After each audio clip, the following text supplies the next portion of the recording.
Hi dears, welcome to TT story time. அரசர் ஒருத்தர் கீழே நிறைய அமைச்சர்கள் வேலை பார்த்துட்டு இருந்தாங்களாம். அதில் ஒரு அமைச்சர் மட்டும் ரொம்பவும் சோம்பேறித்தனத்தோடு இருந்தாராம். அவரோட வேலைகள்லாம் யாருக்காச்சும் தள்ளிட்டு அவர் ரொம்பவும் சுகவாசியாக வாழ்ந்துட்டு இருந்தாராம். ஒரு நாள் அவருக்கு உடம்பு சரியில்லாமல் காய்ச்சல் வந்துருச்சான். அவரோட அன்றாட வேலைகளையே அவரால் பார்க்க முடியலையா. அரசர் அவர் கையில் ஒரு டப்பா நிறைய மாத்திரை கொடுத்து, இந்த மாத்திரையை நீ போடு, உனக்கு உடம்பு சரியாயிடும் அப்படின்னு சொன்னாராம்.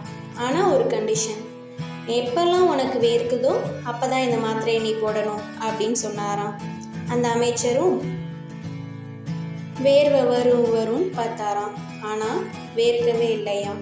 வேற வழியே இல்லாமல் ஏதாச்சும் வேலை செஞ்சாதான் வேர்க்கும் முடிவு பண்ணிட்டு அமைச்சரவை வேலைகள்லாம் டெய்லி பண்ண ஆரம்பிச்சாராம். அது போக மக்களுக்கு உதவுறது, வீட்டு வேலைகள் இதெல்லாம் பண்ண அவருக்கு ஒவ்வொரு தடவையும் வேர்க்க அந்த மாத்திரையை சாப்பிட்டாராம்.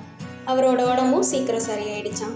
ராஜாட்ட போய், அரசே, நீங்கள் கொடுத்த மாத்திரையினால தான் என் உடம்பு சரியாச்சு, ரொம்ப நன்றி அப்படின்னு சொல்ல போக, ராஜா அதற்கு, மாத்திரை உன்னை சரி பண்ணலை, நீ செஞ்ச வேலையும் அதனால் அந்த வேர்வையும் தான் உன் உடம்பை சரி பண்ணுச்சு. நான் கொடுத்தது வெறும் இனிப்பு மிட்டாய் தான் அப்படின்னு சொன்னாராம். அசந்து போனாராம் அமைச்சர். நம்மக்கிட்ட இருக்க சோர்வையை நீக்கினாதான் நமக்கு எல்லா வளமும் வந்து சேரும்.